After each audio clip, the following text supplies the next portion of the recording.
नमस्कार दोस्तों, जय जोहार। मैं कौशल तिवारी और बिहनिया संध्या में आपका स्वागत है। संसद का यह सत्र भी हंगामे की भेंट चढ़ गया। क्यों?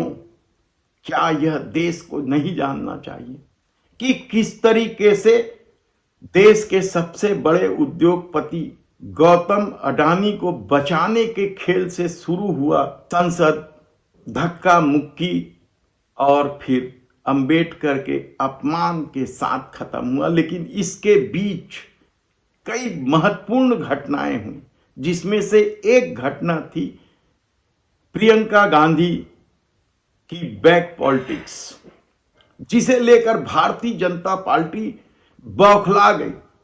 बौखलाई तो वह अंबेडकर और संविधान पर चर्चा को लेकर। भारतीय जनता पार्टी के सांसद, मंत्री, सब के सब कांग्रेस के नेहरू काल से लेकर इंदिरा काल तक पहुंचकर अंबेडकर के अपमान की किस्से गढ़ रहे थे। इस दौरान कितने ही झूठ भी बोले गए। संसद के भीतर खुद देश के प्रधानमंत्री नरेंद्र मोदी के झूठ और आधे अधूरे जानकारी सामने आते रही। लेकिन एक बात तो तय है कि जिस लहजे में देश के गृह मंत्री अमित शाह ने अंबेडकर का नाम लेना फैशन बता दिया, वह खेल क्या था यह प्रियंका गांधी ने बड़े आराम से बता दिया।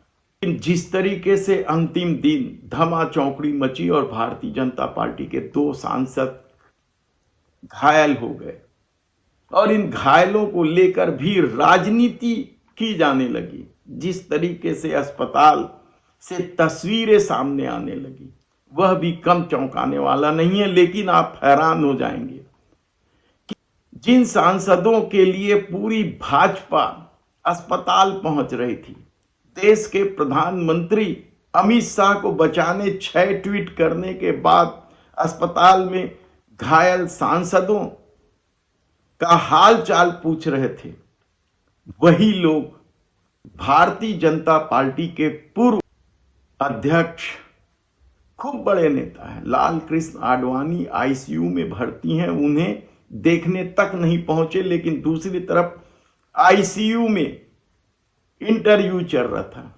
किस अस्पताल में आईसीयू में इंटरव्यू होता है, आप सोचिए कि किस तरीके से खेल हो रहा था। लेकिन आज हम बात कर रहे हैं कांग्रेस और भाजपा में उस अंतर को, जब कांग्रेस और तमाम विपक्षी दल अंबेडकर के अपमान को लेकर प्रदर्शन कर रहे थे, तो किस तरीके से भारतीय जनता पार्टी भी प्रदर्शन पर उतर आई थी। यहां तक कि संसद के भीतर जाने वाले मकर द्वार में भी इस तरीके से जमावड़ा कर दिया गया था कि कोई भीतर ना जा सके, और इसी के चलते ही तो धक्का मुक्की हुई थी। यानी विपक्ष के प्रदर्शन पर भारतीय जनता पार्टी के सांसद किस तरीके से बौखला जाते हैं, या सत्ता किस तरीके से बौखला जाती है, यह एकलौता उदाहरण नहीं है। इससे पहले भी याद कीजिए आप कि किस तरीके से सत्ता रिएक्ट करती है विपक्ष के प्रदर्शन पर। लेकिन कांग्रेस कैसे रिएक्ट करती, याद कीजिए आपकी, जब प्रियंका गांधी ने बैक पॉलिटिक्स शुरू करते हुए फिलिस्तीन के समर्थन वाला बैग लेके जब आए, तो किस तरीके से भारतीय जनता पार्टी का रिएक्शन था, कैसे बौखला गई थी। उसके बाद दूसरे दिन जब प्रियंका गांधी बांग्लादेश के हिंदुओं पर हो रहे अत्याचार, अल्पसंख्यकों पर हो रहे अत्याचार पर सरकार की चुप्पी को लेकर एक फिर बैग लेकर पहुंची, तो भारतीय जनता पार्टी तिलमिला गई। सत्ता की तरफ से क्या बांग्लादेश को आंखें दिखाई जा रही है। देश भर में तो भारतीय जनता पार्टी प्रदर्शन कर रही है हिंदुओं की रक्षा के नाम पर, लेकिन सरकार क्या कर रही है, कोई बता पाएगा कि किस तरीके से बांग्लादेश को आंख दिखाई जा रही है? कोई नहीं बता पाएगा, क्योंकि वहां भी गौतम अडानी अंधा है, वह संबंध खराब शायद नहीं करना चाहती, इसलिए सड़क पर तो भारतीय जनता पार्टी के लोग उतरे हैं, सरकार नहीं उतर पाई है। लेकिन एक बैग और जो सत्ता की बौखलाहट को बढ़ाने वाली थी, वह बैग था मित्र प्रेम वाला, मोदी और अडानी की तस्वीर वाला। और इस बीच बिहार से उड़ीसा पहुंची आईएएस अपराजिता सारंगी।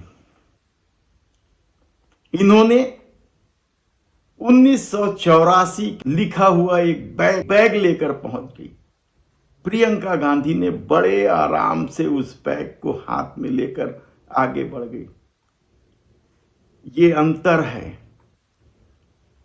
यदि इसी तरह का बैग यदि भारतीय जनता पार्टी को के किसी बड़े नेता को देने की कोशिश की जाती तो क्या इसी तरीके से रिएक्शन होता, आप खुद सोचिए। लेकिन इस बैग पॉलिटिक्स ने भारतीय जनता पार्टी की चूलें तो हिलाई है, साथ ही साथ संविधान और अंबेडकर को लेकर भारतीय जनता पार्टी और मोदी सरकार क्या सोचती है उसका कच्चा चिट्ठा खोलकर इस सत्र ने रख दिया है।